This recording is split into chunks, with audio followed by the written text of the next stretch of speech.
Estamos de volta com o Hora da Saúde, falando sobre alterações de crescimento. Continuo com o Dr. Marcelo Gobo Júnior, com a doutora Rosalina Masako Yamawaki Murata. Doutor Marcelo, existe tratamento para alteração do crescimento? Existe. O tratamento ele vai ser focado naquilo que é a causa dessa alteração de crescimento que a criança tem. Então, se é uma causa específica relacionada a uma carência nutricional, por exemplo, o tratamento vai estar direcionado a isso. Se há alguma alteração hormonal, a gente vai estar direcionando o nosso tratamento para essa questão de alteração hormonal. E existem alguns fatores que vão influenciar no nosso crescimento, né? Por exemplo, a questão do hormônio do crescimento envolve o nosso estilo de vida e o nosso ciclo de sono e vigília, que a gente fala, o quando a gente dorme e quando a gente acorda, porque o pico de liberação dele está relacionado com o momento do sono, né? Então, uma rotina da criança que envolve um sono adequado influencia no que acontece no crescimento dela. O sono, doutora Rosalina, vamos falar um pouco mais sobre a influência do sono nessa questão? Sim. Então, aquela história que a mãe fala que, menino, você precisa dormir para você crescer, é verdade, tá? As crianças precisam dormir, tá? Justamente porque o hormônio do crescimento ele é liberado à noite. Então, a gente fala, a primeira hora depois que a criança adormece, em torno de 22 horas, é onde ele é liberado, que vai ajudar no crescimento. Então, essas crianças que trocam o dia pela noite, que ficam acordadas de noite, a soneca durante o dia não vai repor essa deficiência, tá? Então, a gente fala que a criança tem que dormir à noite. Então, cabe aos pais fazerem uma rotina para essas crianças, porque hoje, né, as crianças gostam de seguir o ritmo dos pais. Então, se os pais dormem tarde, elas dormem tarde também, assistem televisão, né, tem as outras atividades e acabam dormindo a manhã inteira, acordando tarde, tá? Isso vai influenciar também no crescimento dessa criança. Então, é muito importante estar orientando que o sono é importante. As necessidades de sono, elas não são iguais ao longo da vida e ao longo das fases da vida. Então, uma criança que acabou de nascer, ela dorme quase que a maior parte do tempo. Ela está dormindo, ela está mamando. Só acorda para mamar. Exatamente.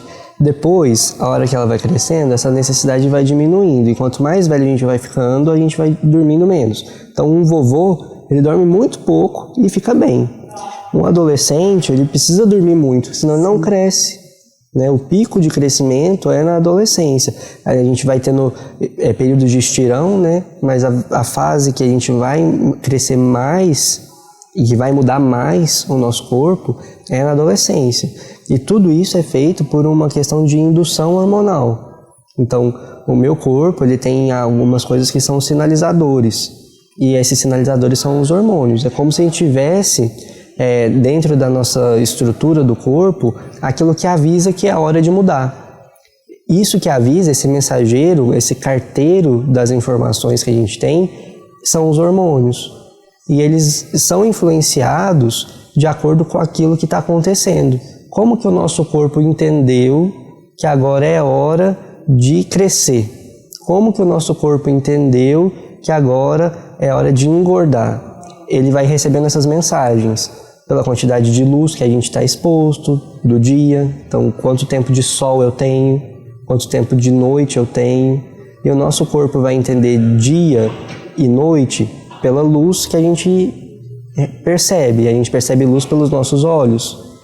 Então, quando a gente dorme e o ambiente está escuro, a gente entende lá dentro do nosso corpo que é noite.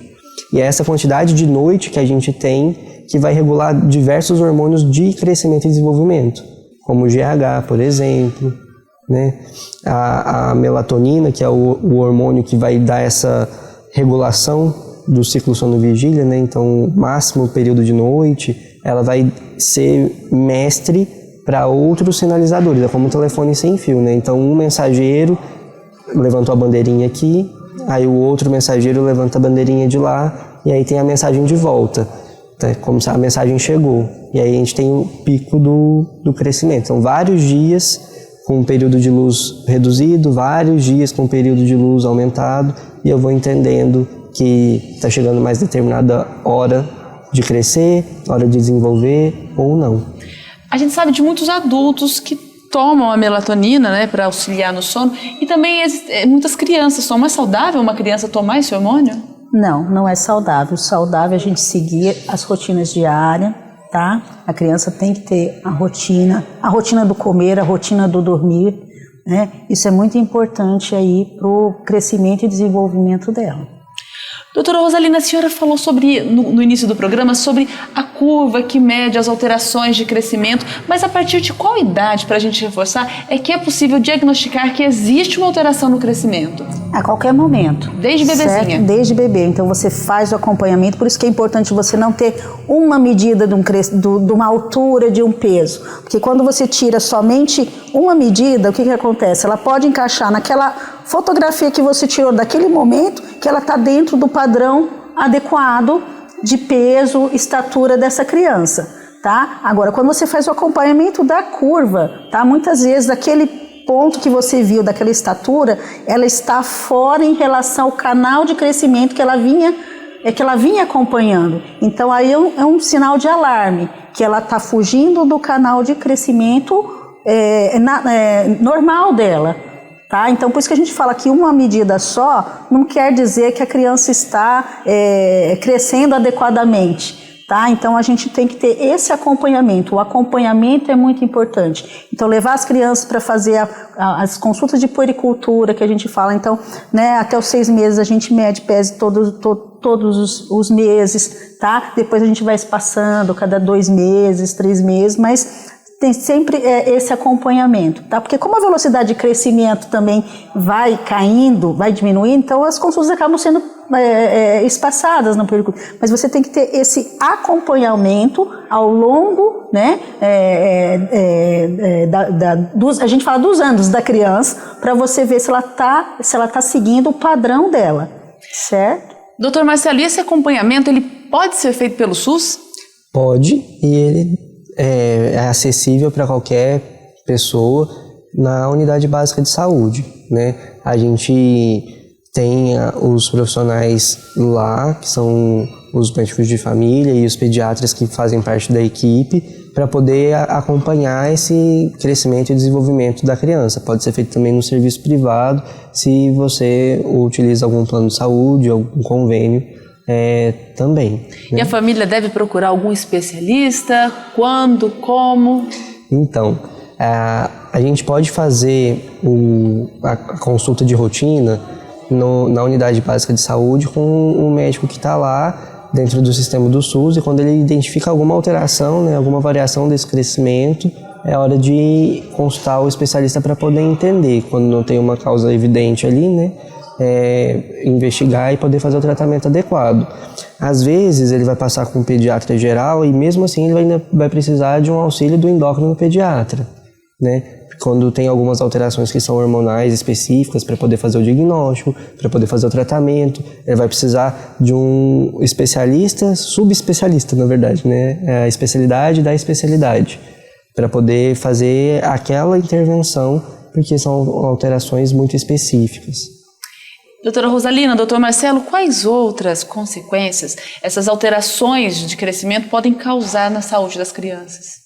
Uma coisa que é muito importante é na dinâmica escolar, a rotina que a criança vai ter com os colegas e os amiguinhos de convívio social. Porque a questão da altura, ela é estigmatizante, né? Então ela provoca um lado que as crianças podem sofrer bullying em relação a isso muito forte, né? Isso é uma questão muito intensa. Já é intenso dentro do desenvolvimento normal. Então, por exemplo, quando a gente vê que a velocidade de crescimento de meninos e meninas não é igual, as meninas e os meninos não crescem do mesmo jeito e não crescem ao mesmo tempo, né? Isso já é uma coisa que provoca estranhamento, né? Então, o menino e a menina eles estão mais ou menos no mesmo padrão, vai começar a puberdade e muda. E a gente vai começar a ganhar caractere que nos forma uma forma feminina e nos forma uma forma masculina. Essa noção, esse momento, é um momento que, durante o desenvolvimento, vai causando algumas confusões, assim. Então, se o menino é mais alto ou mais baixinho, vai ser comparado com as meninas que vão ser mais altas ou mais baixinhas ali na escola. E quando a gente tem uma alteração de crescimento que é decorrente de um adoecimento, de um problema de saúde, por exemplo, isso é ainda mais evidente, porque quando faz parte da fase do desenvolvimento, um começou a crescer, logo os outros vão crescendo também, e aí vai todo mundo entendendo que todo mundo está mudando. Mas quando isso está decorrente de uma alteração hormonal, que é um problema de saúde, isso não vai acontecer, né? Então aquela criança que está com aquela alteração de crescimento, vai ser ela. Não vai ter esse gancho dos coleguinhas. E isso pode ser, se a gente não cuida, não fortalece a criança, não reforça, não vai explicando isso para ela, pode ser alvo de sofrimento, porque ela também percebe que ela está diferente dos coleguinhas, né? Ela percebe que a dinâmica que está acontecendo no crescimento dos outros não está acontecendo com ela. Essa preocupação deve ser levada em consideração, doutora Rosalina? Sim, na verdade, a cada momento, né, a gente tem que estar explicando essas diferenças de cada um, porque é individual. Por exemplo, o obeso, a criança obesa, ela cresce mais rápido, certo? Mas não quer dizer que lá no final ela vai ter uma estatura maior. Só que comparativamente, às vezes, com a criança da mesma idade, né? Às vezes fala, o gordinho é mais alto e o outro tá baixinho, e muitas vezes o baixinho, que é o tampinha que sofre o bullying lá, tá? Ele tá naquele momento do crescimento, tá? Então a gente até fala que o crescimento ósseo, às vezes, dele tá tem um certo atraso, mas que ele vai chegar lá no final. Então, às vezes, ele é o tampinha hoje e ele vai chegar lá no final com uma estatura adequada para ele, tá? Então, isso que a gente tem que estar informando para os pais, que às vezes eles querem que o baixinho já tenha uma altura boa naquele momento, sendo que ele vai adquirir somente lá na frente, tá? Então, isso é uma coisa importante da gente estar explicando. Então, cada fase é uma fase, né? O que a gente tem que estar atento mesmo é nos problemas mesmo patológicos, na patologia, nos problemas patológicos que possam estar influenciando no crescimento. Esse foi o Hora da Saúde de hoje, alterações do crescimento foi o nosso tema. Doutora Rosalina Massaco Yamawaki Murata, quero agradecer mais uma vez a sua participação, por ter aceito o nosso convite, obrigada. Obrigada. E também agradeço a participação mais uma vez do meu parceiro de programa, Dr. Marcelo Gobo Júnior, ele que é médico da família e médico assistente do Serviço de Atendimento ao Colaborador do Hospital de Amor. Muito obrigada pela sua presença conosco aqui, daí da sua casa, no Hora da Saúde de hoje. Até o próximo programa.